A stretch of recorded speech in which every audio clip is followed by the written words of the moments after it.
अब हमें पढ़ेंगे प्रोपोर्शन। प्रोपोर्शन हमारे पास एक टॉपिक है। प्रोपोर्शन के बाद डायरेक्टली प्रोपोर्शनल और इनवर्सली प्रोपोर्शनल को डिस्कस करेंगे। सबसे पहले हम प्रोपोर्शन को समझेंगे कि प्रोपोर्शन है क्या। Two equivalent ratio form a proportion. Two equivalent ratio जो है ना, वो हमारे पास फॉर्म करता है proportion. For example 3:4 is equal to 6:8 is a proportion. ये हमारे पास प्रोपोर्शन है। इसको हम पढ़ते कैसे हैं? 3:4 इक्वल टू 6:8। इसको इस तरीके, अब ये जो इक्विवेलेंट की साइन है, the equivalent sign can be replace by this value. इस 4 डॉट से हम रिप्रेजेंट करते हैं। इस ये जो इक्विवेलेंट की साइन है ना, इसको ख़त्म करके हम ये 4 डॉट्स लगा देते हैं। ये जो हम रिमूव करते हैं, इसकी जगह हम इज इक्वल की साइन लगा देते हैं। तो यहाँ पर देखें 2:7 इज इक्वल टू 6:21। इसको हम इस तरीके से भी लिख सकते हैं 2:7 6:21। अब यहाँ पर देखें, ये जो बीच वाले ये जो नंबर हैं ना, इसको हम कहते हैं मीन, और जो लास्ट वाले नंबर हैं ना, इसको हम कहते हैं एक्सट्रीम। तो मीन से मल्टीप्लाई होते हैं और एक्सट्रीम को एक्सट्रीम से मल्टीप्लाई करते हैं। प्रोडक्ट का मतलब ये मल्टीप्लीकेशन है। तो प्रोडक्ट ऑफ एक्सट्रीम, तो 21 और 2 को मल्टीप्लाई करेंगे, और मीन, प्रोडक्ट ऑफ मीन, इन दोनों को आपस में मल्टीप्लाई करेंगे। अब ये क्वेश्चन है कुछ, क्वेश्चन 1, क्वेश्चन 2, क्वेश्चन 3, इसको हम करेंगे तो आपको अच्छे तरीके से समझ में आएगा प्रोपोर्शन। तो उसके बाद हम डायरेक्टली प्रोपोर्शनल और इनवर्सली प्रोपोर्शनल को समझेंगे।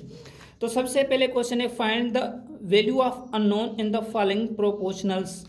अब यहाँ पर देखें, ये है हमारे पास 33:3:X:27। ठीक है। अब इसको कैसे हम सॉल्व करेंगे?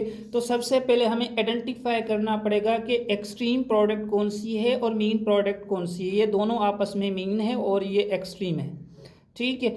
अब इन दोनों को हम मल्टीप्लाई करेंगे। 33 multiply by 27 is equal to 3 multiply by x.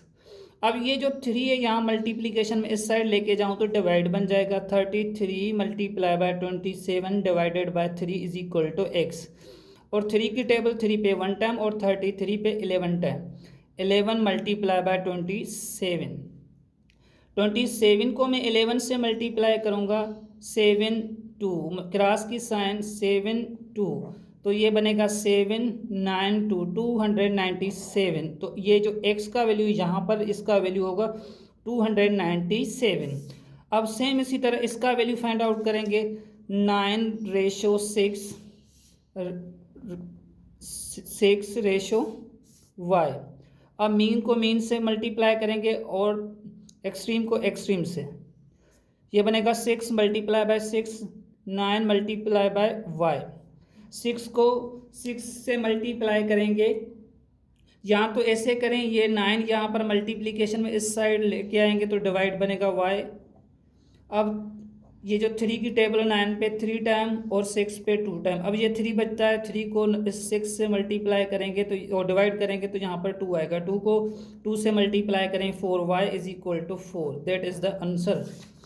अब यहाँ पर ये find the fourth proportion of 2, 5 और 8। अब इसका फोर्थ प्रोपोर्शन हमें फाइंड आउट करना है। तो याद रखिए 2:5 डबल साइन रेशो की लगाएंगे, और यहाँ पर 8 और यहाँ पर x लगा देंगे। फॉर एग्जांपल मैं कहता हूँ कि फोर्थ प्रोपोर्शन ये है। अब मीन को मीन से मल्टीप्लाई करेंगे, एक्सट्रीम को एक्सट्रीम से, तो 5 multiply by 8 is equal to 2x। अब ये 2 यहाँ पर मल्टीप्लीकेशन में इस साइड जाकर डिवाइड हो जाएगा। 5 multiply by 8 divided by 2 is equal to x। और 2 की टेबल 8 पे 4 टाइम, 5 को 4 से मल्टीप्लाई करेंगे 20। x का वैल्यू क्या है? 20। और फोर्थ प्रोपोर्शन क्या होगा? 20 हो गया। अब आते हैं क्वेश्चन नंबर 3 की तरफ। Find the mean proportion of 4 and 9। अब 4 और 9 का मीन प्रोपोर्शन फाइंड आउट करेंगे। तो वैल्यू हमें क्या गिवन है?